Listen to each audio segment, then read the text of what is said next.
Oremos y comencemos. Padre del cielo, te damos gracias por la oportunidad de poder disfrutar este momento. Gracias por tu compasión, tu misericordia y la paciencia, Señor, que tú muestras a cada momento para nuestra vida, Señor. Gracias por este momento que vamos a disfrutar frente a tu palabra. Ayúdanos a ser equipados, Señor, para la piedad, para poder traer gloria a tu nombre, Señor, ayudar a otros. Y también, Señor, nosotros necesitamos, tenemos esta necesidad de restauración, ser restaurados, Padre. Bendice este tiempo en el nombre de Cristo Jesús. Amén. Bueno, estamos arrancando el tercer año de ministerio en la IBM Villa María, ¿sí? Y con este tercer año estamos soñando y orando y viendo al Señor de que Él muestre su gracia transformadora continuamente, ¿cierto?, sobre la vida de cada uno de los miembros de la iglesia. Y este año estamos pensando mucho en lo que va a ser todo el tema de trabajo con las mujeres. Estoy orando mucho por ustedes, por cada uno de ustedes. Y hay muchas de ustedes por las que estamos relacionándonos, porque estoy acompañando a sus maridos, o tenemos aconsejamientos matrimoniales y estamos disfrutando mucho de esos tiempos. Y esto es poner más, ¿no? Esto es agregar más, esto es traer más gracia. Y realmente creo que este libro que vamos a estar tratando en la reunión de mujeres este año va a ser de gran bendición, va a ser de mucha bendición.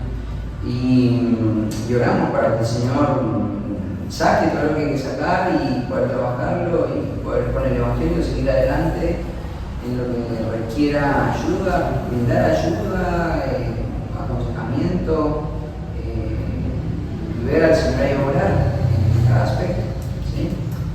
Así que bueno, vamos a comenzar este año. Si Dios quiere, por los próximos 9 meses vamos a estar trabajando el tema del libro de Por Fin Libro, un libro que justamente este martes terminamos con el grupo de hombres de los días martes, ¿sí? Los días martes, ustedes saben que el grupo del sábado, el grupo del martes, el grupo martes terminamos el libro de Por Fin Libre y fue de mucha bendición para la vida de los hombres, ¿sí? Ahora, hay un tema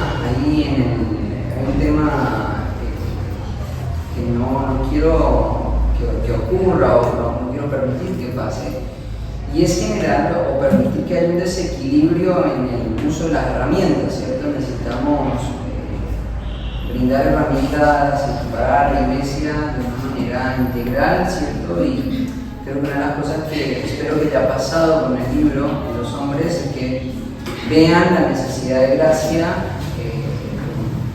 Entonces, es un tema un poco frecuente tratar en muchos círculos evangélicos en el ámbito de las mujeres, este tema de la pornografía o de la inmoralidad sexual. Y es un tema que hoy queremos poner sobre la mesa en el trabajo con mujeres por múltiples razones. La primera razón es porque creemos que hay mujeres que tienen un historial o tienen lucha con el tema de la inmoralidad sexual y necesitamos equipar a esas mujeres para que caminen en la gracia restauradora del Señor. Necesitamos cerciorarnos y asegurarnos de que la iglesia de forma integral entienda qué es lo que Dios está esperando que las personas guarden en sus mentes como una perspectiva correcta acerca de lo que es la vida íntima. Y ya hemos empezado a dar unas pautas, ¿no? Hemos hablado en las reuniones caseras, en el campamento, estuvimos hablando de la vida íntima y estuvimos dando mucha instrucción con respecto a esto. Pero ahora el tema, ¿qué pasa? Ya entendemos lo que Dios está diciendo, ya entendemos lo que Dios está enseñando, ya lo entendemos, claramente lo vimos en el campamento. Ahora, ¿qué pasa si hay pecado que está distorsionando eso, ¿cierto? Si el pecado se ha entrado en la mente, se ha entrado en el corazón, ha corrompido, y en esa corrupción hay una distorsión. Claro, brindamos una perspectiva clara de que lo que Dios enseña con respecto a la pureza sexual en el campamento. Quizá las jovencitas no estuvieron, pero las más grandes pueden instruir, tu mamá te puede instruir, ¿cierto? No, pueden instruir de una manera adecuada, respetuosa. Pero, ¿qué pasa si la distorsión del pecado viene? ¿Qué pasa si la mente está corrompida? ¿Qué pasa si han habido experiencias, ¿cierto? Si ha habido abuso, si eso ha hecho que personas se adentren en la vida sexual de una manera inapropiada y eso lleva a la corrupción? ¿O qué pasa si la curiosidad o alguna situación en la adolescencia, en la escuela, en la facultad, te llevó a la exposición de la pornografía o de la inmoralidad, ¿cierto? ¿O qué pasó si vos llegaste a Cristo después de mucho tiempo y antes de llegar a Cristo viviste una vida de disolución y hay una disolución en cuanto a la vida íntima sexual, ¿cierto? Y eso nunca se sanó, ¿cierto? Y eso nunca se curó. Entonces, si hay luchas, si hay batallas, si hay distorsión, queremos dar las herramientas para que sepan cómo hacerlo. Y la otra causa por la que queremos tratar este material es para equiparlas también a la hora de pensar de que, bueno, esto es un problema que afecta a muchos hombres. Bueno, para liberar un poco la carga, ¿sí?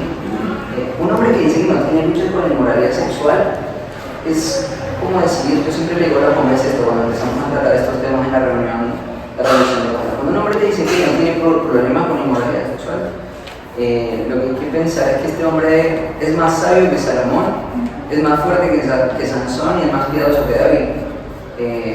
No creo que haya un hombre con esas cualidades en nuestra iglesia, ¿no? Hay deseos en el corazón, hay deseos que están viciados y hay hombres que si no lo han hablado, ¿sí?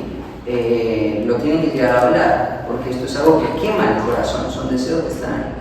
Y te digo, no es una cosa de los hombres de ahora, no es una cuestión de los hombres del siglo XXI, ni tampoco del siglo XX, ¿sí? Hace poco, el otro día me fui a caminar, con ganas de caminar un ratito, a ver la perra, me fui a caminar.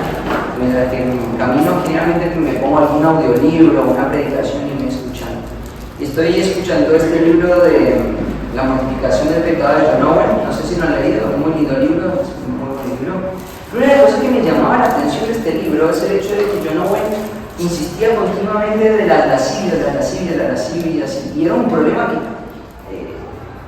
que quizás uno al estar haciendo ese ejercicio de estar todas las semanas evaluando un escrito para ver cuál es la intención del autor, claramente el énfasis en ese concepto de la lascivia me dejaba ver que John Owen percibía que en su entorno, en el siglo XVIII, esto estaba en el corazón, y esto estaba en el corazón de los hombres siempre.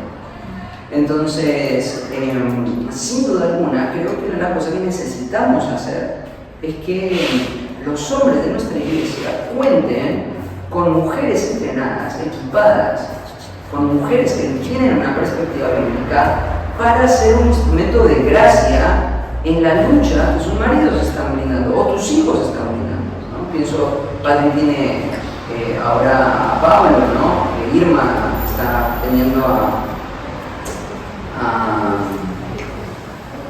a Cris entrando en una edad también crítica y está ahí en el calor del fuego, porque los jovencitos ahí en la escuela, estos temas son temas que acompañan, ¿no? Me imagino que Antojas en la facultad, en la escuela, ¿cierto? Son temas, hoy los chicos hablan un lenguaje y tienen una mente sumamente sexualizada.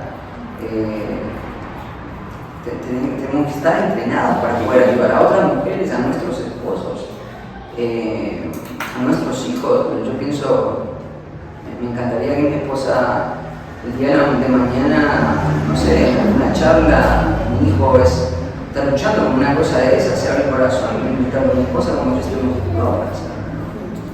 Entonces necesitamos entrenarla por múltiples razones, principalmente por tu esposo, ¿sí? Principalmente por tu esposo. En segundo lugar, también para poder ayudar a otras hermanas que están batallando con esto, o para ayudar a hijos, ¿cierto?, que están luchando con esto. Necesitamos entender que esto es un problema de nuestro tiempo, es un problema que está arraigado en el corazón, ¿sí? Paul Tripp, en el libro Sexo en un mundo quebrantado, dice la corrupción del sexo mueve al mundo. Y es verdad, la corrupción del sexo es algo que mueve grandes masas de personas en muchas direcciones y grandes montos de dinero en muchas direcciones. La corrupción de la sexualidad es algo que nosotros debemos ser conscientes que existe y que por pensar que estamos en la iglesia, que estamos resguardados de eso, es algo completamente erróneo, ¿sí? Es algo completamente erróneo. Entonces necesitamos educarnos, ¿sí? Y la razón por la que queremos poner este material, en primer lugar, es para que si estás luchando con esto, sientas la confianza de venir a la iglesia y decir que estoy luchando con la inmoralidad sexual, en cualquier tipo de plano, en la pornografía, en lo que sea, en cualquier tipo de plano. Y la segunda razón es para que estés equipada para poder ayudar a otras personas que quizás están luchando con esto, ¿no? Entonces, vamos a arrancar ahí en el texto que vamos a tratar es Hebreos 4:14. ¿Sí? 4:14 es el texto que vamos a estar trabajando hoy. Y este es el texto que vamos a estar alrededor. Ahora, yo me imagino que cuando una esposa encuentra a su marido en cualquier forma de inmoralidad sexual, vamos a hablar mucho de pornografía porque ese es el tema y es el rótulo que le pone el autor del libro, ¿sí? Descubrir de que tu marido, tu cónyuge está luchando con la pornografía, una de las cosas que va a hacer irremediablemente o naturalmente son múltiples emociones, ¿no? Por ejemplo, ira, furia, tristeza, compasión, duda, desilusión, desesperanza, ¿cierto? Son emociones que van a salir del corazón en la medida que vos encontrás estos problemas, ¿no? Seguramente una de las cosas que van a empezar ahora a pasar, y yo quiero animarte a que lo hagas, es a que la confianza matrimonial que vos tenés escala a un punto tal donde vos puedas hablar con tu marido, a un punto donde vos le puedas preguntar cómo estás con la lucha de la inmoralidad sexual, ¿no? Estar dispuesta a que él pueda abrir su corazón en función de que él pueda ser ayudado, ¿cierto? Y ese momento va a ser un momento difícil seguramente, ¿no? Si nunca lo hiciste, seguramente puede llegar a ser un momento difícil. O quizás vos estás pensando, no Felipe, ya llegaste tarde, yo ya lo descubrí a mi esposo con pornografía, ya lo descubrí a mi esposo con inmoralidad sexual, ¿cierto? Y ya me lo confesaba anteriormente. Entonces mi intención con este estudio es decirte, transita todos estos 9 meses del libro con la esperanza de que hagas ideas, con la esperanza de que quizá la razón por la que estos temas no salieron es porque no entendiste que podían existir, y la segunda razón por la que no se habló de este tema porque capaz si se expone se esperaba una catástrofe tan grande en la familia que no se sabía cómo se iba a lidiar con eso. Entonces a veces es mejor dejarlo ahí, al león rumiando, ¿cierto? Antes de que despertarlo y que devore y destruya todo, ¿no? Y la idea es que vos no sientas eso, sino que sientas, bueno, si está la realidad, es bueno que salga la realidad de lo que está pasando en la vida espiritual de mi marido, o lo que está pasando en la vida espiritual de un hijo, una hija, o lo que sea. Y entender de que hay un camino en el cual el Evangelio es todo suficiente para llevar a un hombre y traerlo, o una mujer y traerlo al plano de la victoria. Una de las cosas que genera este tipo de pecado es la sensación de que no se puede salir de él. Una de las cosas que genera la inmoralidad sexual es la constante duda si la gracia verdaderamente ha llegado a la vida de una persona. La inmoralidad sexual genera desaliento, genera confusión en la identidad en Cristo. El pecado sexual genera desesperanza, genera desánimo, genera ocio, genera pasividad, genera fricción, mucha fricción, genera ira en el corazón. Generalmente una persona que lucha con inmoralidad sexual es una persona irascible, genera falta de gozo, falta de gratitud. Entonces, cuando una persona está inmersa en la inmoralidad sexual, una de las cosas que tenés que ser consciente es que lo primero que va a decir el pecado de inmoralidad sexual o la adicción a la pornografía es: no se puede salir.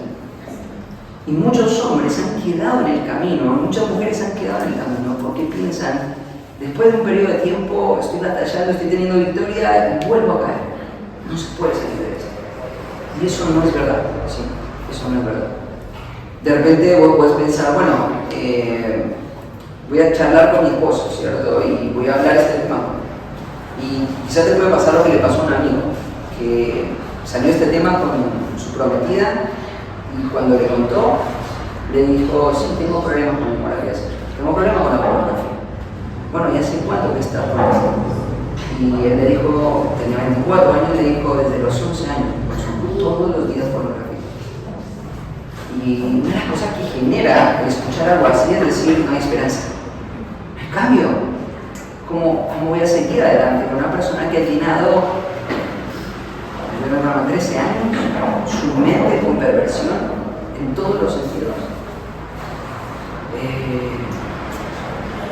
Y esto es lo que va a tratar de predicar la inmoralidad sexual. No se puede ser libre. No se puede ser libre. Y una de las cosas que yo quiero animarles es a que no escuchen la predicación que la inmoralidad sexual tiene para ofrecer. No lo creen. No hay pecado que la sangre de Cristo, no hay pecado que la obra de Cristo no pueda vencer. Ahora, porque muchas veces no viene la victoria, porque muchas veces no viene el triunfo. Bueno, hay múltiples razones por las que no viene el triunfo, ¿sí? En primer lugar, porque hay una confusión en la identidad, ¿sí? En primer lugar, hay una confusión en la identidad. Las razones por las que muchas veces el triunfo, la victoria no viene, es porque hay no hay una identidad clara, ¿sí? Y uno de los grandes problemas que tiene una persona con problemas de inmoralidad sexual es un gran problema de identidad, ¿sí? Y una de las cosas que primero hay que hacer es ir a la identidad del creyente. Por eso nosotros damos tanto valor a la membresía eclesial. ¿Por qué le damos membresía eclesial a las personas? Porque es el primer paso para afirmar la identidad de un creyente, ¿no? Queremos asegurarnos y cerciorarnos de que todo lo que estamos viviendo en el entorno de la iglesia, que nos podemos ver la cara, que estamos interactuando juntos, somos hijos de Dios. Eso es lo que queremos saber, ¿no? Porque la realidad es esta: si vos no sos hijo de Dios, entonces sí no hay esperanza. No hay esperanza. Para una persona que no está en Cristo, verdaderamente no hay esperanza. Y eso es algo que tenemos que decir. Entonces, quizás una de las razones por las cuales el cambio, la transformación y la victoria no vienen es porque quizás esa persona que está cayendo reiteradamente en el pecado de la inmoralidad es una persona no regenerada, entonces ahí sí no hay esperanza. Pero si sos una persona que está seguro de tu salvación, si esa persona está en Cristo, si esa persona ha sido firmada, ¿cierto?, en el contexto de una iglesia, entonces necesitamos afirmar que la victoria para esta persona es posible, ¿sí? Y quizás el primer problema que esta persona encuentra es un problema de identidad, Nadie puede triunfar sobre el pecado si no tiene claro su identidad. Segunda razón por la cual muchas veces una persona no puede vencer o triunfar sobre el pecado de la inmoralidad sexual. La segunda razón es porque no hay claridad de los medios de gracia, ¿sí? Los medios de gracia. Ustedes ya tienen un doctorado en el libro de Libres para ser Santos, ¿no? Y hay un capítulo que muchos de ustedes me compartieron que les gustó mucho, que fue el capítulo de los medios de gracia, ¿no? ¿Se acuerdan? ¿Sí? De ese capítulo. Mucho, sí, capítulo 8. Hablaba, a ver si se acuerdan de alguno. ¿Cuál es el predicación? La predicación es como el principal de los medios de gracia. Lo tenemos. ¿Pero qué son medios de gracia? Medios de gracia son. La gracia es lo que fluye, como la sangre, ¿no? Pero el medio es como esa cavidad, es como esa vena, ese conducto por donde la sangre está yendo para llevar vida al corazón, para llevar la sangre al corazón. Entonces, la sangre es vital, la gracia es vital, pero esa gracia transformadora, Dios ha decidido que viaje a través de ciertos medios. Y la ignorancia de esos medios hace que una persona no sepa si puede ser verdaderamente libre de la inmoralidad sexual, porque Dios ha establecido de una manera muy específica cómo llevar a una persona a la libertad. Entonces esa persona no sabe, ¿cierto?, cómo echar mano de esos medios de gracia. Entonces lo primero que hay que ver es la identidad, lo segundo que hay que ver es si conoce los medios de gracia. Y en tercer lugar está la disponibilidad para luchar en contra de estos pecados. Todo pecado, cualquiera sea, requiere diligencia. Todo pecado requiere obediencia. Cada pecado, una vida de santidad, requiere trabajo. Entonces, si tu marido o vos estás luchando con la inmoralidad sexual, pero cada vez que vos tenés un momento en tu casa, es un momento pensado para vos mismo, y el devocional son 15 minutos en el día, o el tiempo con Dios son 15 minutos en el día, no esperes tener una vida fructífera de triunfo. Si vos querés que tu esposo sea un hombre piadoso, puro, en el ámbito sexual, no puedes pretender de que con 15 minutos o 10 minutos al día o con una oración en las apuradas antes de salir de casa sea suficiente como para que él pueda vencer. Entonces, todo pecado requiere trabajo. Hay muchas personas que están aún combatiendo con la enseñanza que doy, con, por ejemplo, temas como el plan de batalla. Hay personas que me dicen, no estoy del todo convencido de hacerlo, no lo veo en la palabra. Bueno, no como nosotros lo hacemos con el cuadernito, claramente no, pero sí, claramente los procesos están establecidos, ¿cierto? Necesitas autoconfrontación, necesitas meditación, necesitas arrepentimiento, necesitas una teología para cambiar. Y una teología como se constituye de muchos verdades y principios que se extraen de las escrituras y que conforman un proceso, ¿sí? Requiere barreras, requiere límites, requiere comprensión, unificación de mi pensamiento con el de Dios con respecto a ese pecado. Requiere mucha oración, requiere rendición de cuentas, requiere hermanos espirituales, requiere muchas cosas, ¿no?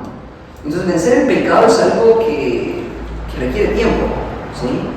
Y hay personas, y yo creo que muchas de las personas que se resisten a la idea del plan de batalla, ¿sabes por qué se resisten? Porque saben que implica tiempo y no quieren invertir tiempo. Porque hay vida de ocio, porque hay pereza, porque hay amor al entretenimiento, ¿cierto? Porque los placeres de este mundo se convierten muchas veces en aquello que atrae el alma y se está persiguiendo, en vez de perseguir este tipo de cosas. Entonces, muchas veces veo que la razón por la que no se avanza no es porque la Biblia haya sido insuficiente, o porque el Evangelio no tenga el poder, o porque Dios haya fallado en decir yo quiero verdaderamente hacer libre a los que vengan a mí. No es que Dios ha fallado en eso. La falla no está en Dios, la falla no está en la palabra, la falla no está en los métodos y en los medios que Dios ha planeado. La falla está del lado nuestro. Y es nuestra responsabilidad encontrar por qué eso está fallando, ¿no?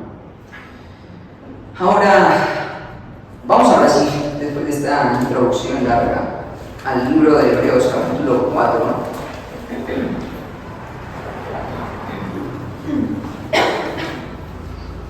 Porque una de las cosas que posiblemente te van a pasar cuando empieces a sumergirte en la vida de pecado es encontrarte quizás no solamente con la inmoralidad, sino con otras cosas, ¿cierto? Con autocompasión, con amargura. Hay muchas veces que en una relación matrimonial se puede desarrollar amargura en contra de una persona hacia otra. Eso es algo real. Hace poco, hace bastante, escuché una con mi esposo un estudio de MacArthur acerca del perdón, y él decía una frase de que un verdadero matrimonio que honra al Señor requiere de perdón. Sin perdón no puede haber un verdadero matrimonio, ¿no? Ahora, quizás tu matrimonio puede ser demasiado pacífico porque hay elementos pecaminosos que lo están haciendo subsistir, ¿no? El hecho de disfrute, deleite, proyectos personales, el uso mutuo. Hay personas que se casan porque la identidad familiar es fuerte y quieren tener esa identidad familiar, y entonces ven a la familia como un lugar de tener mi familia, es un lugar de organización, tener idolatría hacia la familia. Entonces, yo tengo una familia perfecta, yo tengo una familia digna de postear en Facebook. No voy a sentarme a hablar con mi marido de cosas que, si él no me las está diciendo, yo no quiero irrumpir en la paz de mi familia. Yo no quiero irrumpir en la paz de mi hogar. No quiero romper esa imagen de familia feliz que tanto deseo, ¿no? Digo, esto es una tensión en muchas mujeres. Yo me acuerdo que hace poco tiempo estaba hablando con una mujer que lloraba, ¿cierto? Y me decía, ¿por qué no podemos ser como los demás matrimonios de la iglesia? Y yo le decía, bueno, no sabes lo que estás pidiendo. Hay cosas que vos no sabés que hay en los matrimonios de la iglesia. Y yo le decía, no pienses que los matrimonios de la iglesia, porque salen agarrados de la mano el domingo después de la reunión, está todo bien. Ahora, si quieren tener una familia realmente feliz, realmente satisfecha, una de las cosas que tienen que saber es que hay que ir a fondo con el pecado. Una familia feliz nunca va a ser una familia que trata el pecado de una forma superficial, que tolera el pecado, que aprende a convivir con el pecado. Bueno, es así. Mientras que me deje a mí tranquila con mis pecados y no me moleste, yo estoy dispuesto a tolerar sus pecados. Y eso es algo muy peligroso, ¿no? El pecado tiene la facultad de llevar a lugares muy oscuros. Yo, una de las cosas que insistentemente hago con todas las personas que están a mi alrededor y también trato de hacerlo conmigo mismo, porque, a ver, yo no estoy exento de ningún tipo de engaño. Una de las cosas que trato de insistirle a las personas es: no traten el pecado como si no fuera letal. No traten el pecado como si no fuera letal. Hoy recibí un mensaje de un pastor de otra iglesia. La semana pasada recibí una llamada muy triste. Un pastor de una iglesia en otro país. Una situación realmente oscura. Una mujer de la iglesia estaba hablando de una manera inapropiada con otro hombre casado de la iglesia, una mujer casada con otro hombre casado. En el entorno de la iglesia estaban hablando, cuchicheando. Y ya venía pasando hace mucho tiempo, y de repente dos jóvenes de la iglesia maduras lo vieron y llamaron a esta mujer y la arrepintieron, y lo arrepintieron también al hombre, y llamaron al pastor de la iglesia para que estuviera al tanto de la situación.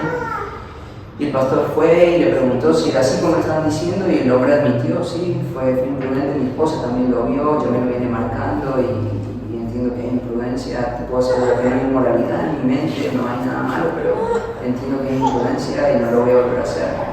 Y cuando fueron a corregir a la mujer que estaba permitiendo esto, ahí se abrió toda una olla de pecado, porque ella sí estaba pensando en buscar algo fuera de su marido, en este hombre, porque su marido estaba arrojándola en una vida de inmoralidad muy grande.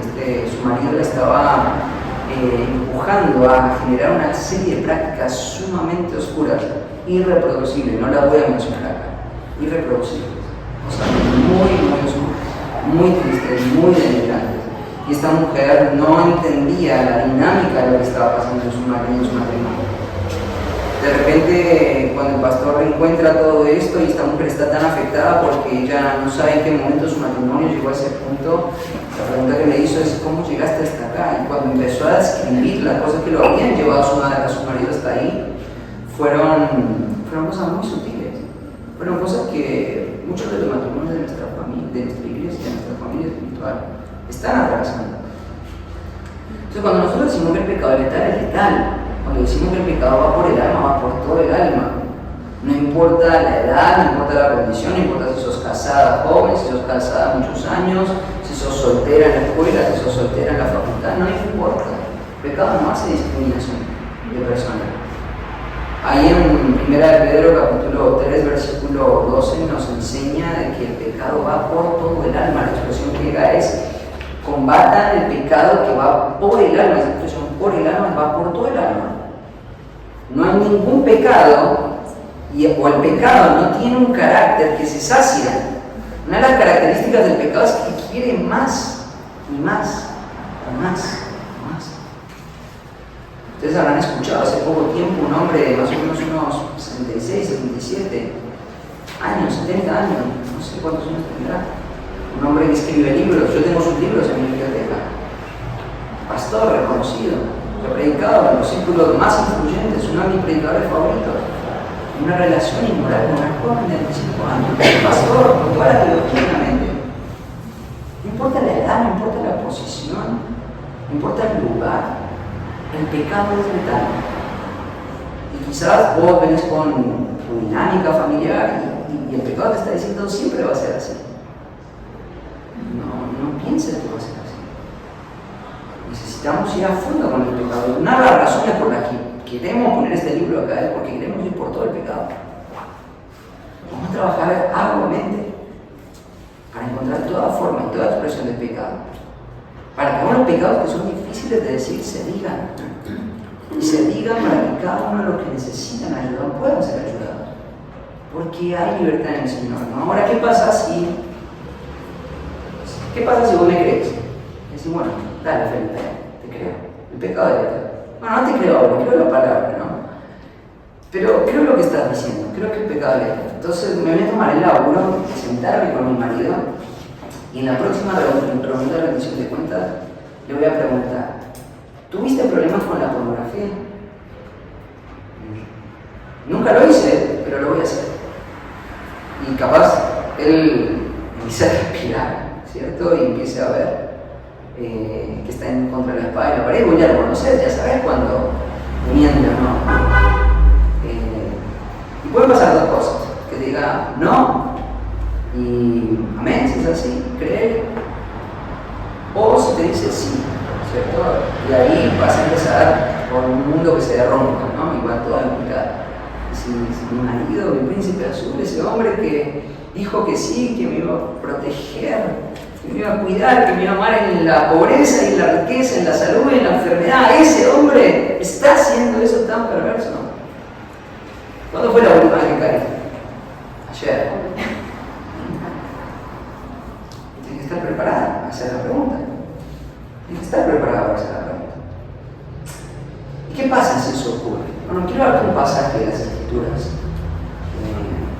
Ya sea que vos estés luchando con este pecado o tengas que lidiar con la carga de llevar el pecado de otro, ¿sí?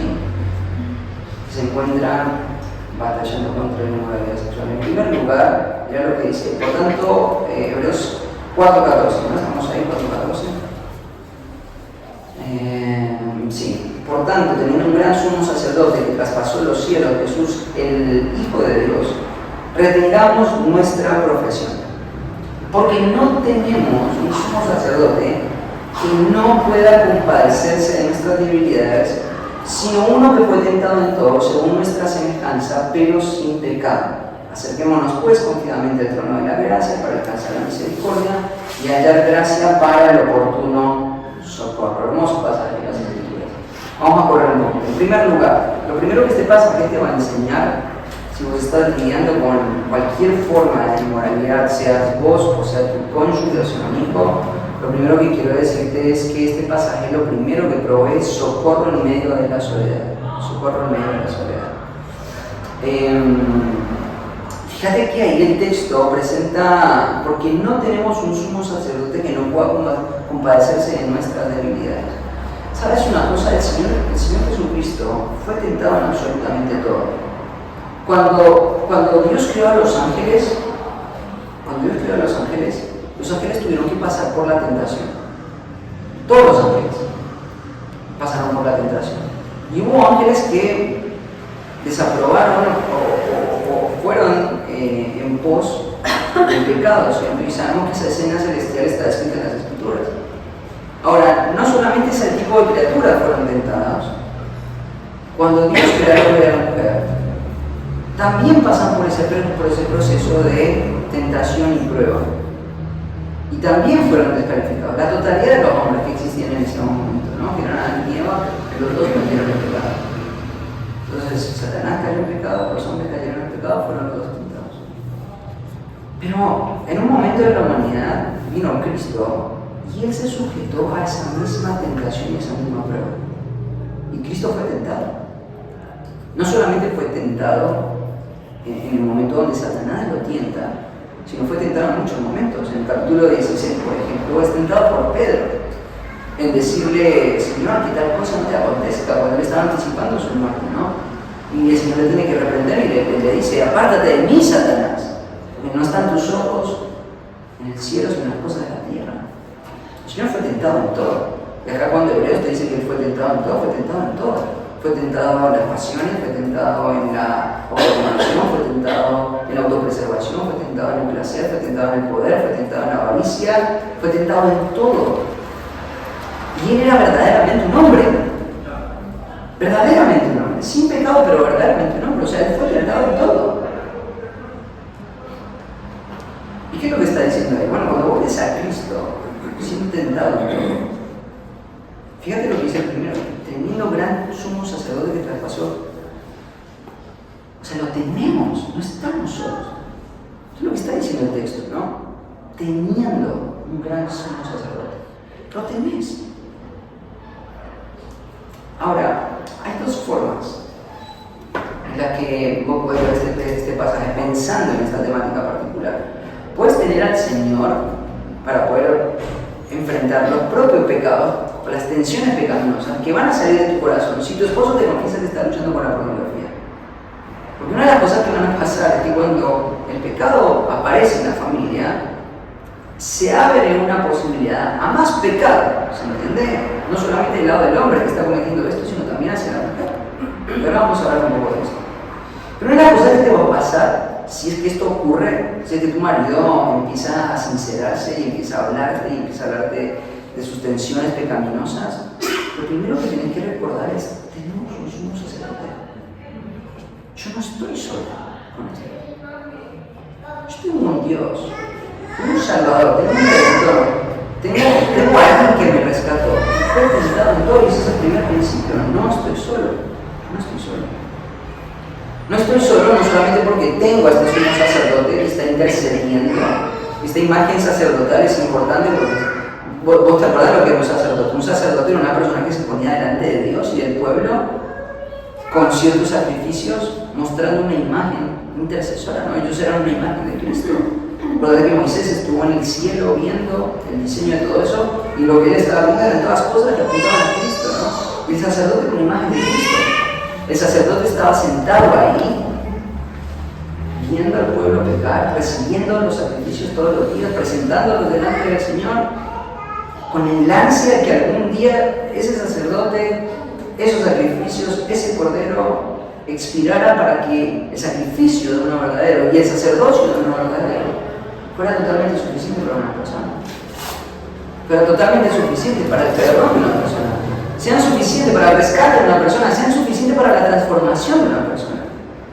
Entonces, eso es lo que tenemos: un sacerdote que está intercediendo entre el Padre y nosotros, un sacerdote que ha recibido ese ministerio de intercesión, que no solamente es quien intercede, sino que además es el sacrificio que recepciona toda la ira y todo el furor de Dios castigando el pecado. Tenemos un sumo sacerdote, no estamos solos. En segundo lugar, Jesús comprende tus debilidades y tentaciones. ¿Las entiende? Ahora, veamos un poquito más allá de la persona de Cristo con respecto a esto, porque Cristo fue una persona traicionada. Vos sabés eso, ¿no? ¿Sabías que Cristo fue una persona traicionada, no? Cuando vos encontrás a tu marido en alguna forma de inmoralidad sexual, sea de pensamiento, sea de recuerdo, sea que esté recreando en su mente, sea que esté consumiendo pornografía, sea que esté cayendo en masturbación, sea lo que sea que esté cayendo, una de las cosas que vos haces sentir cuando tu marido te confiese eso es el hecho de que él está atentando contra el pacto de compromiso que le asumió. Y está bien, no es para nada bueno que un hombre venga y diga, amor, estoy luchando con la pornografía, y, sí, yo también estoy luchando con la pereza. No, esto es una falta grave, esto es un pecado grave que necesita ser tratado, ¿cierto? No se puede naturalizar. Pero una de las cosas que me llama la atención es cómo Cristo reacciona al agravio y a la falta de lealtad y a la traición. Porque la inmoralidad sexual es una traición al matrimonio, ¿no? Tu marido te está traicionando mentalmente, ¿cierto? Y se está reflejando con otra persona que no sos vos y sois otras, pero es una traición grande. Es una forma de atentar en contra del pacto que él hizo con vos, de fidelidad, de separación, de exclusividad, de compromiso. Se atenta con el pecado de la inmoralidad sexual.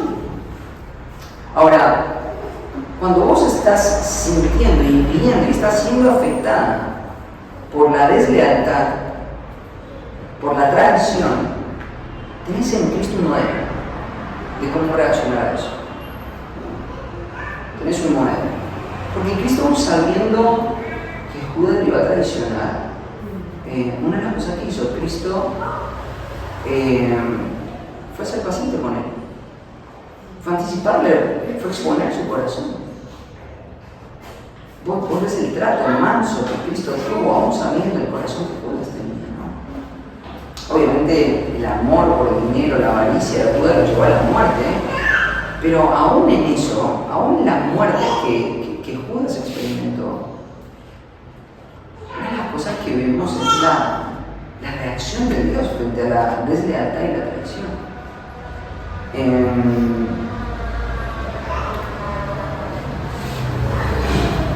Es interesante porque una de las cosas que vemos es que la traición de Judas, por ejemplo, nunca lo llevó a Cristo a pecar, ¿no? Nunca lo llevó a Cristo a pecar. Esto es un modelo muy importante para nosotros, o sea, la deslealtad, la infidelidad, la traición, nunca pueden ser un pretexto para el pecado, porque no lo fue para Cristo. No puede ser un pretexto para el pecado, ¿no? Ahora, otro principio Mandira en el versículo 3, dice en el versículo 16 que recibimos misericordia y gracia cuando nos acercamos a Él, ¿no?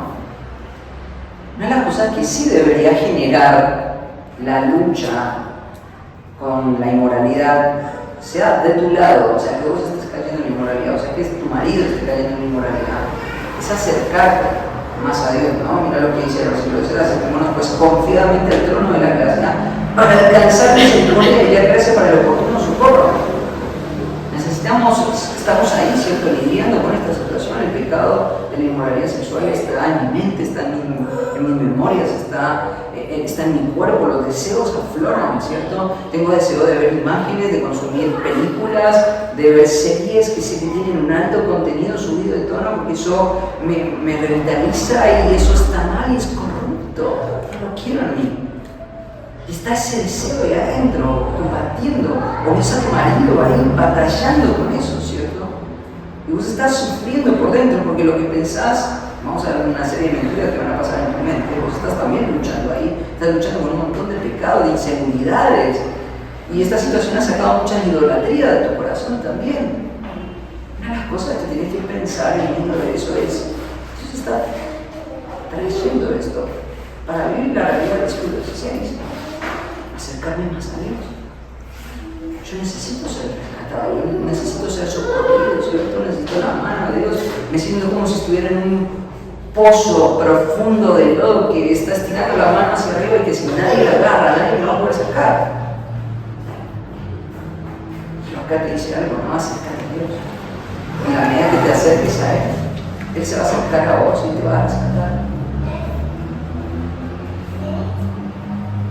Cosas que ocurren cuando estás ahí en lo bajo de la inmoralidad sexual, esa sensación de suciedad que hay, que es agobiante, que ahoga el alma, que te lleva muchas veces a clamar al Señor con lágrimas desesperadas, diciendo: Señor, hazme libre de esto. No lo quiero más. Señor, líbrame de este pecado, me siento sucio, me siento mal. Corrompe mi mente, corrompe mis relaciones, atento contra mis esposa, mis amigos, mi iglesia. Estás ahí con esa necesidad de ser respetado. Hay un punto de inflexión.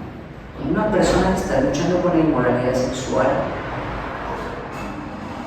se da cuenta de que lo que necesita es acercarse a Dios aún en su estado de bautizar para poder ser rescatado. Una de las cosas que hace la inmoralidad sexual es hacerte sentir tan sucio que pensás que vos no podés acercarte a Dios realmente. No te puedes acercar a Dios. No te puedes acercar a Dios porque no estás limpio y el día que estés limpio, entonces ese día sí voy a poder ir en oración. Entonces no quiero orar, no quiero ir a la oración, no quiero ir a la comunión porque Dios sabe cómo estoy. Esto es una mentira.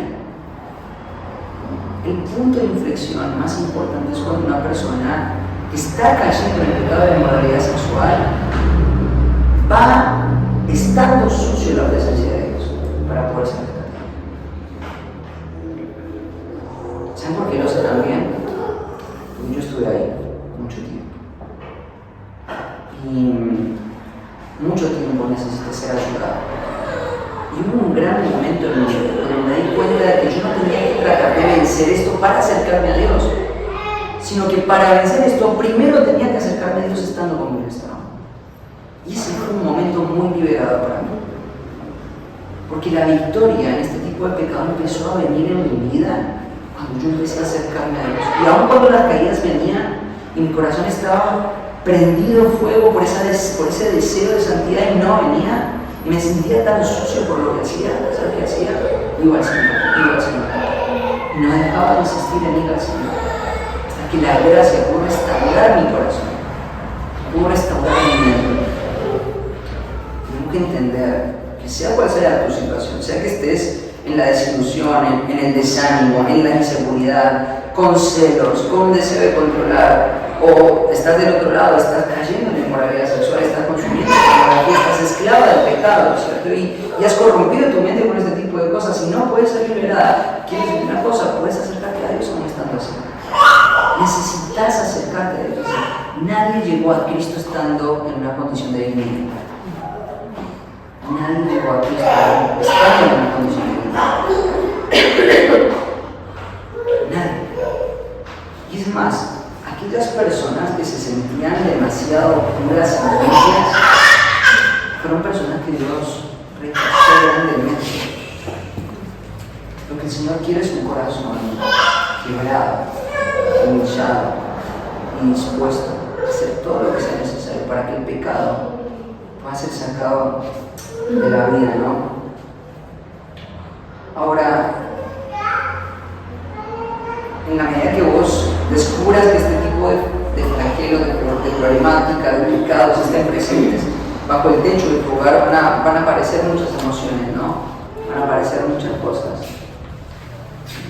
Y seguramente muchos de ustedes ya han experimentado eso, ¿no? La desesperanza, la desilusión, el desánimo, el control, los celos, la necesidad de estar encima de para poder.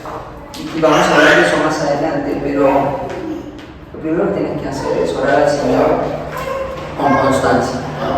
Orar al Señor con constancia. Si este tipo de pecados están presentes en tu hogar, sea quien sea tu problema, sea el problema de tu cónyuge, necesitas orar con constancia, necesitas acercarte a Dios orando con constancia. En segundo lugar, necesitas orando reconociendo tu insuficiencia. Tu insuficiencia para todo tipo de cosas, ¿no? Si vos estás luchando con inmoralidad sexual, tienes que orar reconociendo que no puedes cambiar por tu propio medio. Necesitas el medio de Dios. Necesitas hacerlo a la forma de Dios. Hay una filosofía, una vez estaba hablando con una mujer de la iglesia y me decía, yo no estoy de acuerdo con la rendición de cuentas. Yo estoy plenamente convencida que la ropa sucia se lava en casa de Dios. La ropa sucia se lava en casa. Fue la experiencia incluso. En el ministerio pastoral no se hace un plato con las cosas que uno escucha, pero la ropa sucia se lava en casa. Esa fue la filosofía de esto. Y claramente su matrimonio tenía todas las marcas, lavaba la ropa sucia. La ropa sucia no se lava en casa, se lava en la iglesia. O sea, plano de gracia que el Señor ha establecido. Entonces, tenés que reconocer que no lo puedes hacer solo. Necesitas la gracia de Dios. Necesitas reconocer tu insuficiencia en todos los planos que se vea tu insuficiencia. Pero hay otro aspecto, no solamente no puedes vencerlo vos solo, sino que tampoco vos podés hacer que vos venzas el pecado de tu marido. Imagínate un caso hipotético. Rendición de cuentas con mi marido la semana que viene. Le pregunto, ¿consumiste pornografía? Sí. ¿Cuándo? Esta semana. Lágrimas, dolor, caos, ¿cierto? Una de las cosas que necesitas reconocer es orar para reconocer que vos no tenés el poder para cambiar el corazón de tu marido. No solamente que él no puede cambiar solo, sino que vos tampoco podés cambiar el corazón de tu marido. Sos insuficiente para eso. Una de las cosas que hace que muchos hombres se retraigan, se escondan, se muden y se acobijen bajo el control de sus esposas, es porque sus esposas reaccionan sumamente pecaminosamente ante el pecado de sus maridos, pensando de que el control, los celos, las barreras van a hacer que el corazón de tu marido cambie. Puedes conseguir muy buenos resultados, pero siempre en el plano de lo terrenal. Puedes ponerle un cepo a tu marido. Puedes hacer que ponga un software que te diga todo el tiempo todo lo que le estás consumiendo. Puedes crear sistemas de rendición de cuentas. Puedes prohibirle que salga de casa sin vos. Puedes prohibirle que prenda la televisión, que tenga un celular, le vas a regalar un celular que tenga la viborita, le pones el celular de la viborita. Puedes hacer todo lo que quieras, pero nada de eso va a cambiar el corazón de tu marido. Nada de eso. Ninguna de esas cosas va a cambiar el corazón de tu marido. Tu enojo no va a cambiar el corazón de tu marido. Tus reclamos, tus reproches, tu ira, tu queja, no va a cambiar el corazón de tu marido. Cuando ores al Señor, tienes que reconocer tu insuficiencia para cambiar el corazón de tu marido. Porque si vos actúas pensando que vos tenés el control para cambiar el corazón de tu marido, quiero decirte una cosa: es una grave falta de idolatría, y lo que estás haciendo es usurpar un lugar que solamente le corresponde al Espíritu Santo. Cambiar el corazón de una persona para que sea realmente libre es una labor que solamente le corresponde al Espíritu Santo. Y si todo lo que vos estás haciendo para proteger la santidad de tu marido son medidas externas, quiero decirte que lo que estás haciendo es idolatrarte a vos misma como el agente de cambio de tu marido, como el agente que garantiza que tu marido no te va a ser infiel en ningún plano. Eso no está bien. Eso deshonra al Señor. Eso deshonra al Señor. Tercer lugar, ahora con fe en el Evangelio. Una de las cosas que genera el pecado sexual es poner en duda si el Evangelio realmente es suficiente. Te digo porque a mí me pasaba mucho. Cuando yo estaba esclavo de lo que estaba haciendo, una de las cosas que me preguntaba es: ¿esto del Evangelio será verdad? Porque yo lo creo, pero no estoy siendo libre. Obviamente hay muchas cosas en mi entendimiento, en mi juventud, que yo no tenía instrucción, no tenía discipulado, no tenía una iglesia sana, no tenían pastores que me siguieran, no tenía discipuladores, no teníamos entrenamiento bíblico, no teníamos un montón de cosas. Pero en ese momento me acuerdo que cuando empecé a ser equipado, a ser entrenado, a ser seguido por hombres piadosos que me empezaron a entrenar en la piedad, una de las cosas que empecé a escribir en mi plan de batalla era toda la serie de mentiras que yo me había predicado durante mucho tiempo. Y una de las mentiras grandes que había encontrado era que no creía en el Evangelio, no creía. Durante el periodo donde yo veía que el pecado sexual estaba afectando mi vida, una de las cosas que yo pensaba es: el Evangelio no tiene poder para salvar. Lo que dice Romanos 1:16 no es verdad, el Evangelio no es poder para salvación, porque yo no puedo ser salvado de eso. Y una de las cosas que necesitamos reafirmar por medio de la oración es esto: Señor, haz que mis ojos vean el Evangelio como todo suficiente para cambiar el corazón de cualquier tipo de hombre.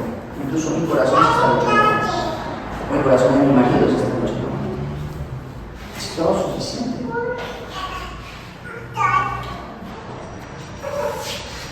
Cuarto punto. La gracia proporciona una visión clara y no distorsionada, ¿no? La gracia proporciona una visión clara y no distorsionada. Por un lado, cuando el marido te confiesa de que él está luchando con la inmoralidad sexual, tenés que ser consciente de que el pecado tiene que ver con vos, en una medida. Porque él está tentando en contra tuyo, ¿no? Ahí en el libro, en uno de los capítulos, me acuerdo que una de las cosas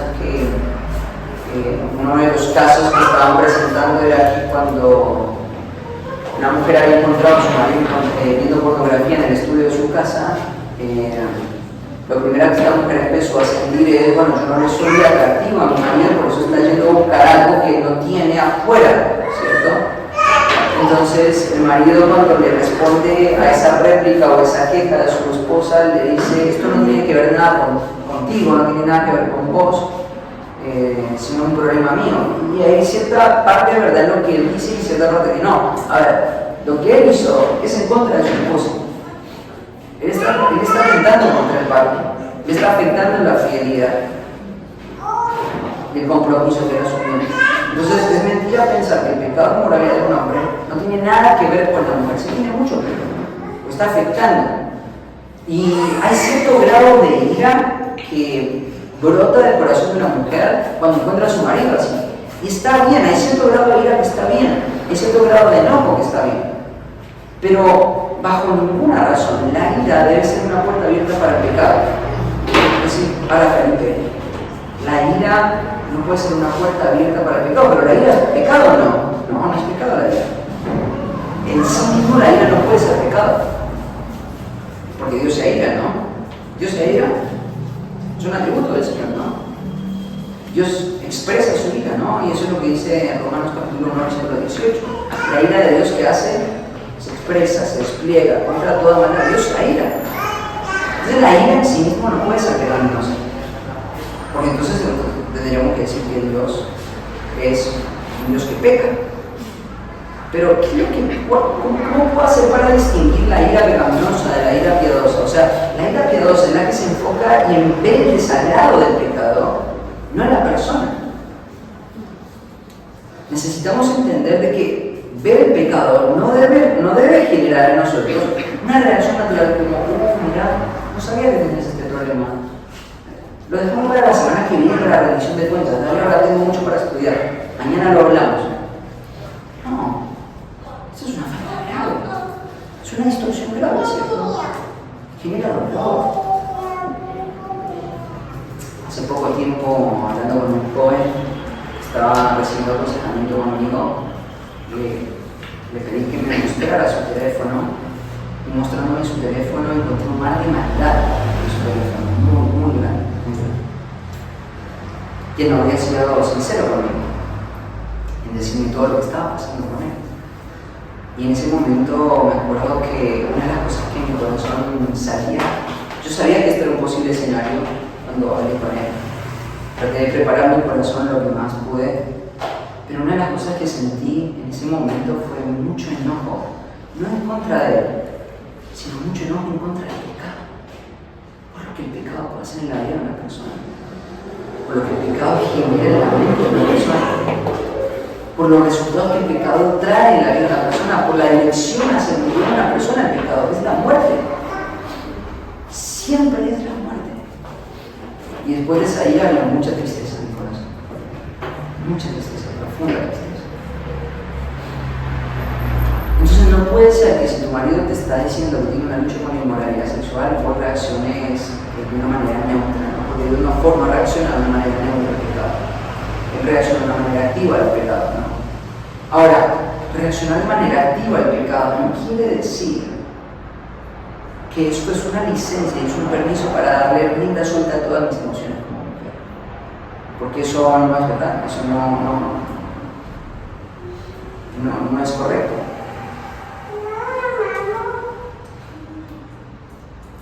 Porque en un sentido el pecado de tu marido tiene que ver contigo, tiene que ver con vos, pero en otro sentido el pecado de tu esposo no tiene que ver con vos. Esto es algo que vos tenés que entender. Cuando tu marido está viendo pornografía, una de las cosas que vos tenés que tener en mente y una de las cosas a las cuales vos tenés que apelar y estirarte para alcanzar es la sobriedad. De poder entender la dinámica y la lógica de la lujuria. La lujuria siempre mira con deseo lo que no tiene y desprecia lo que tiene. No es que vos no sos atractiva, no es que vos no sos linda, no es que vos sos la persona incorrecta para él. No es que hay un estereotipo de belleza tampoco, no hay una belleza adecuada y una belleza inapropiada. Eso no es real. La belleza es algo muy subjetivo. Muchas veces nos reímos de esto.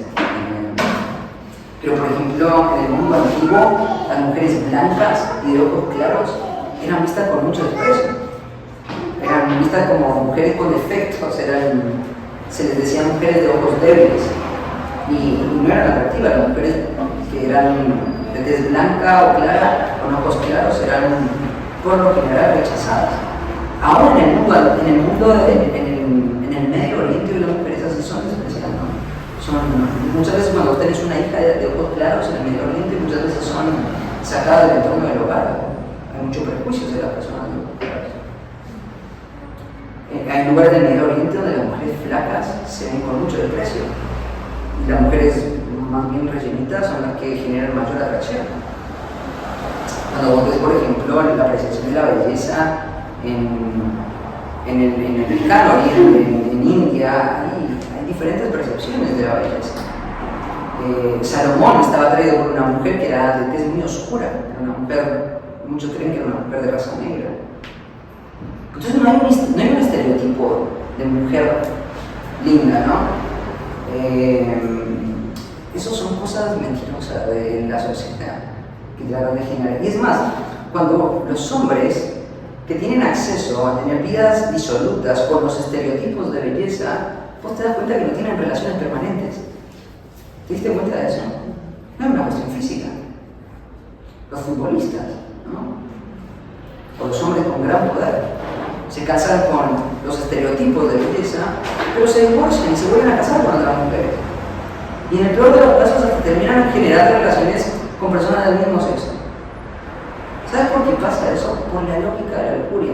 No tiene que ver con tu físico, no tiene que ver con lo que vos sos. Y esto, dicho sea de paso, hago un paréntesis, mujeres, no crean en el estereotipo de la belleza. Abraza tu cuerpo con gratitud, con gozo, como el Señor te ha formado, te ha hecho. Sos perfecta para tu marido. No tenés que encajar en la mentalidad de una sociedad que te está diciendo qué es lo que tienes que ser para ser bella. Eso es totalmente, perdón la palabra, es estúpido. Entonces, cierro paréntesis. No tiene que ver con vos, no en un sentido. Tu marido no está consumiendo pornografía porque vos no sos lo que él necesita. Eso es algo que vos tenés que tener en claro. Vos sos todo lo que necesita, vos sos todo lo que planeó Dios para él, para complementarlo a él. Pero la lógica de la lujuria que dice, lo que no tengo es lo que deseo y lo que tengo es lo que desprecio. Eso es lo que hace la lujuria. Si un hombre saca la lujuria de su corazón, lo que va a empezar a ver en su esposa es belleza, es gratificación, es gratitud, es alabanza al Señor. Porque sabe y es consciente de que no merece tener las cosas que tiene. Y viceversa. Bueno, la lujuria no solamente se ve en la pornografía, ¿no? La lujuria se ve del lado de la mujer cuando se imagina, o sea, recrea y crea en la mente cómo sería mi vida si yo estuviera casado con tal tipo de hombre, ¿no? Si no me hubiese casado con este, me hubiese casado con el otro.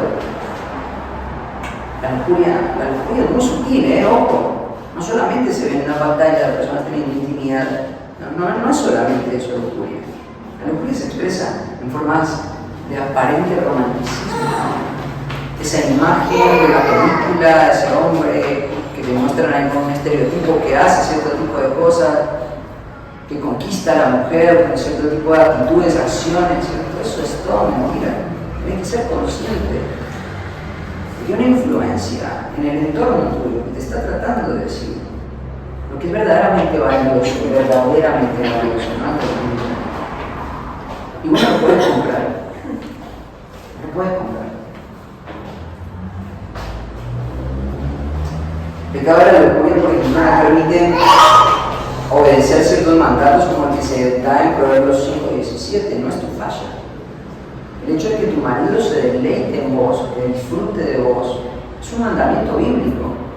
El hecho de que él no lo haga no quiere decir que uno solo lo que necesita. El hecho de que él no lo haga es que en su corazón hay rebeldía, que se resiste a hacer lo que Dios le dice, ¿no? Porque la Biblia le dice al hombre que tiene que satisfacerse con la mujer de su juventud. Es una ordenanza, no hay alternativa. Pero el corazón del hombre que hace se rebela en contra de eso. No es tu falla. Ahora, en quinto lugar, me gustaría hablar acerca del camino de la restauración. Quiero decirte que el camino de la restauración no es una puerta para tu propio pecado, en primer lugar. El camino de la restauración no es una puerta para tu propio pecado.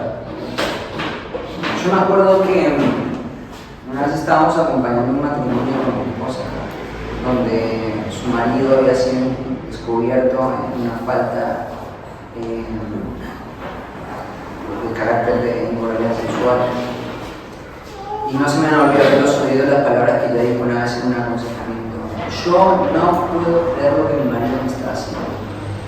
Yo no puedo creer lo que mi marido me está haciendo. Expresiones así son muy peligrosas, porque el tiempo dejó ver que el pecado de su marido para ella fue una puerta para su propio pecado. Y terminó haciendo cosas que ella no se imaginaba que su marido le podía hacer, y terminó haciéndolas ella en contra de su marido, peor, yendo mucho más lejos. El pecado de tu marido no es una puerta para tu pecado. El camino de la restauración requiere que la vergüenza no te domine. El camino de la restauración requiere que la vergüenza no te domine. ¿Descubriste a tu marido? ¿Le hiciste la pregunta incómoda? Y él, en un acto desesperado de querer aspirar a la libertad de este pecado, agradece al Señor por ese momento. Dice: gracias por preguntarme, pero sí estoy luchando con inmoralidad sexual. Una de las cosas que no puedes permitir es que la vergüenza te domine. Y te voy a decir qué es lo que va a hacer la vergüenza. La vergüenza lo que va a hacer es hacerte retraer. Porque hay un montón de mentiras. Si yo cuento esto, la gente va a pensar que yo no soy una buena esposa. Si yo cuento esto, la gente se va a enterar de que mi marido no está satisfecho conmigo. Si yo cuento esto, ¿qué imagen van a tener de mi familia? ¿Cierto?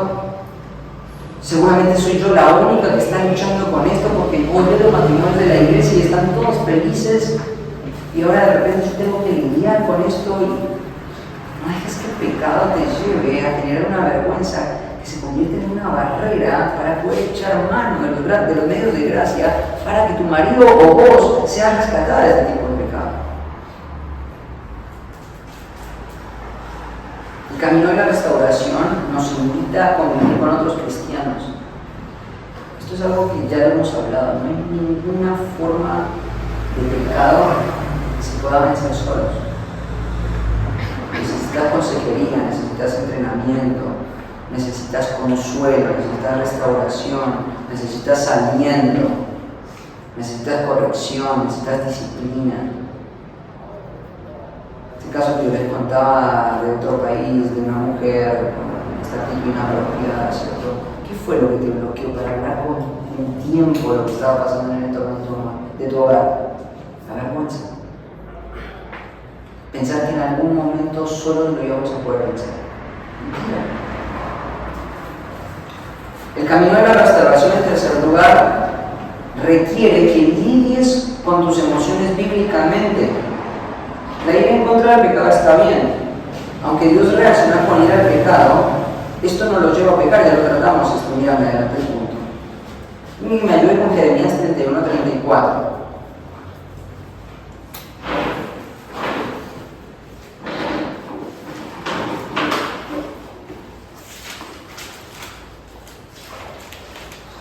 y no enseñará más ninguno a su prójimo ni ninguno a su hermano, diciendo: conoce a Jehová, porque todos me conocerán, desde el más pequeño de ellos hasta el más grande, dice Jehová, porque perdonaré la maldad de ellos y no me acordaré más de su pecado. No me acordaré más de su pecado. Mira, hay un punto importante, ¿no? Necesitas lidiar con tus emociones bíblicamente. Tiene que ver con la disposición al perdón. Tiene que ver con la disposición al perdón, ¿no? La ira nunca puede bloquearte, nunca puede llevarte a que tus emociones se conviertan en un estorbo para la restauración real, ¿no?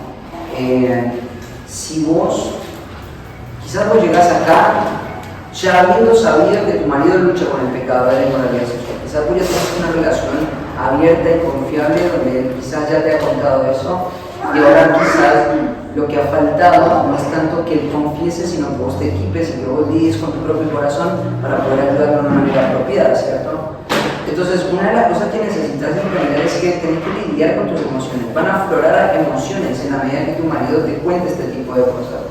Una de las cosas que vos tenés que hacer es tomar todas esas emociones y dominarlas, ponerlas en el lugar adecuado, ¿cierto? Y tener una mente llena. Y una de las cosas que van a pasar si uno lidia con tus emociones es que la falta de lidiar con tus propias emociones va a convertirse en un bloqueo para el perdón. Y el perdón es algo muy importante, porque desarrollar el perdón en la relación matrimonial es algo indispensable.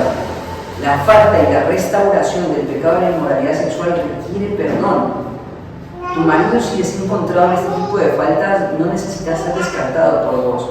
Y tampoco este tipo de faltas tienen que llevarte a generar amargura en tu corazón. Y si lo están haciendo, lo que necesitas, ¿sabes qué es? Arrepentirte. No solamente tu marido necesita restauración, vos necesitas ser restaurada también. Vos necesitas ser restaurada.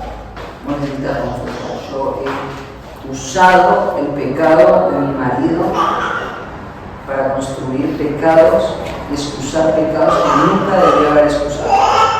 El control, el dominio, los celos, la ira, la contienda, la locura, la falta de perdón.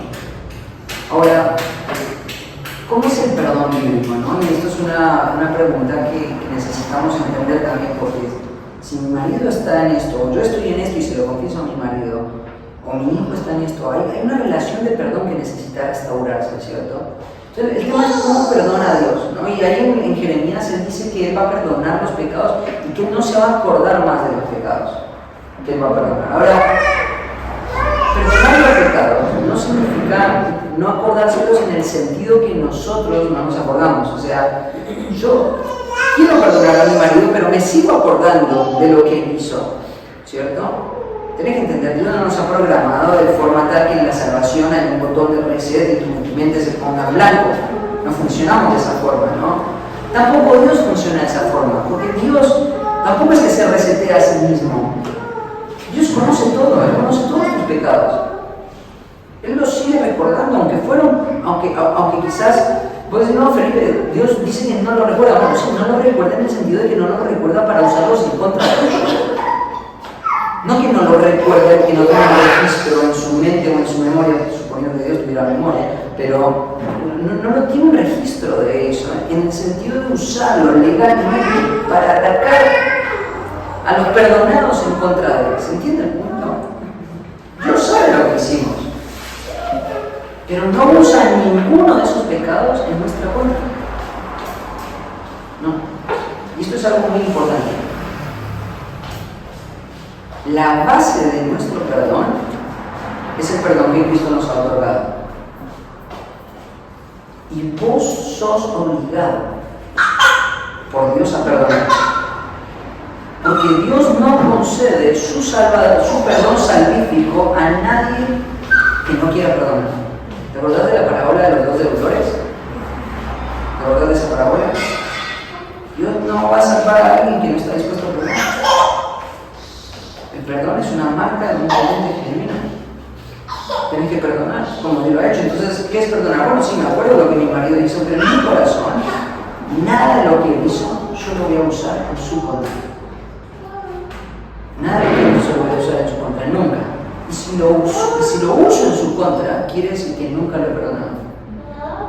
Si cada vez que tu marido y vos tienen un conflicto, vos le sacas el tema de, ¿te acordás cuando me confesaste lo de la inmoralidad sexual? Bueno, mirá, acá lo tenés.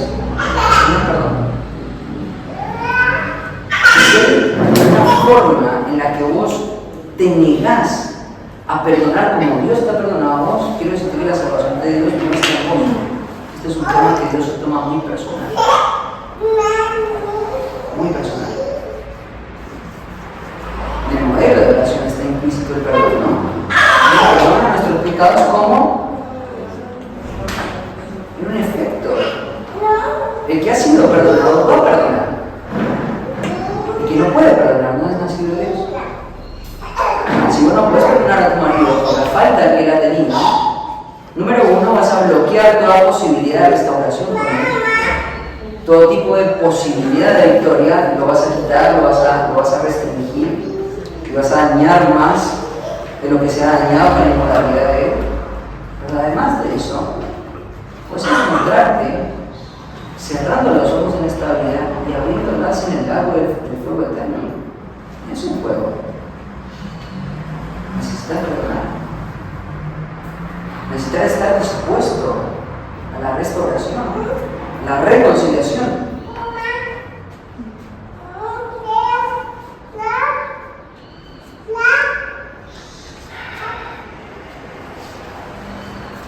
El camino de la restauración requiere de que vos no sos culpable del pecado de tu marido, pero él tampoco es culpable de tu pecado.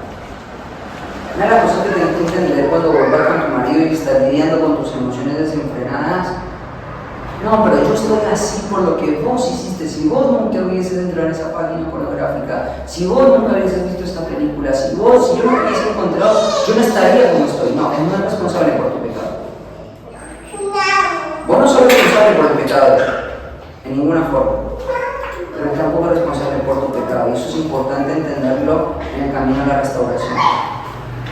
Y yo acá cierro con esto, ¿no? Creo que esto encierra gran parte de los grandes problemas que se ven en un matrimonio que tienen este tipo de problemas. El camino a la restauración requiere que vos seas una esposa, no un policía. El camino a la restauración requiere que vos seas una esposa, no un policía.